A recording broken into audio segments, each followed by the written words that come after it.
J'ai été objecteur de conscience. Mon grand-père a fait la guerre 39-45. Il creusait la ligne Maginot alors que les Allemands étaient déjà en France. Donc il m'a parlé de cette absurdité-là. Mon père a fait ce qu'on a appelé d'abord les événements d'Algérie, puis finalement ce qu'on a réussi à nommer la guerre d'Algérie pendant 28 mois. Et il m'a raconté aussi certaines absurdités de cette guerre-là. Et quand moi j'ai été confronté à devoir faire le service militaire, j'ai choisi d'être objecteur de conscience et de faire un service civil, non pas pour la France, mais pour les Français.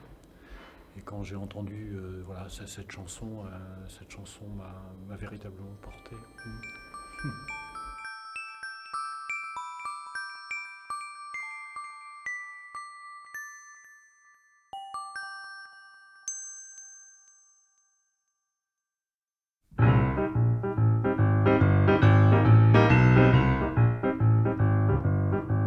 De bon matin me suis levé, c'était dimanche.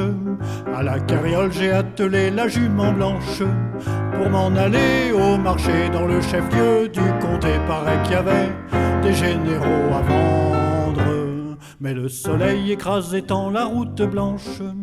La jument s'arrêtait si souvent sous les branches que lorsque je fus rendu, on n'avait pas attendu et tous les généraux étaient vendus. Là-bas, tout au fond du champ de foire, par un coup de chance, il en restait encore un.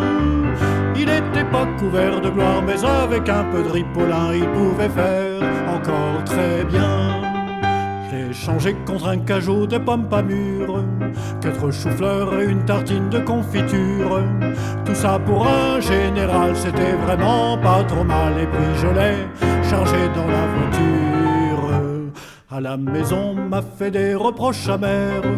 Encore une fois, paraît que je m'étais laissé faire.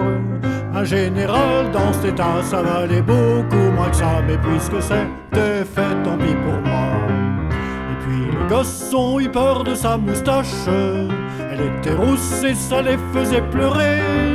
On lui a coupé d'un côté, mais le chien s'est mis à aboyer. Alors on a laissé l'autre moitié. Rien pour pas salir son beau costume.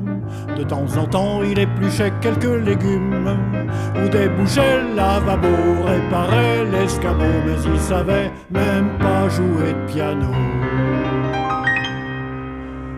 Pourtant certains soirs d'été, le général s'asseyait sur la paille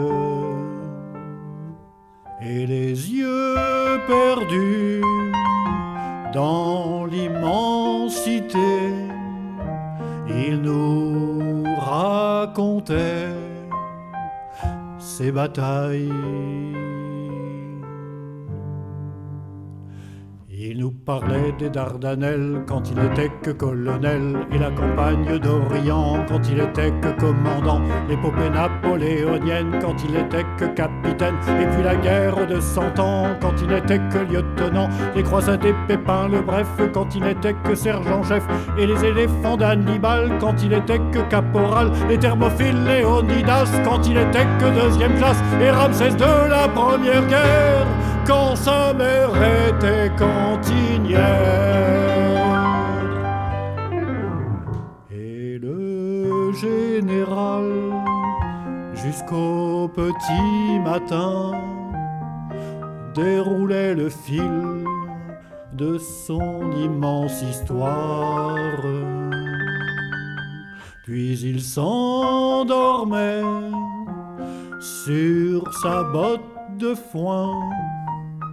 Et nous, on rêvait de gloire.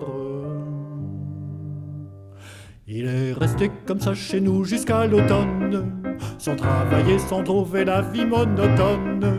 Ça nous a même étonné d'apprendre par le curé qu'il avait fait de jumeaux à la bonne. Et puis voilà que par un beau matin de décembre, Il est entré sans même me frapper dans la chambre.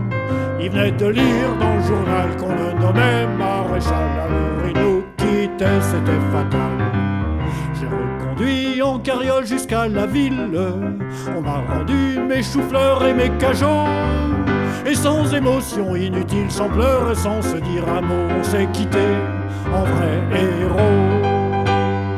À la maison, la vie a repris sans aventure. Y a plus personne pour nous chipper des confitures.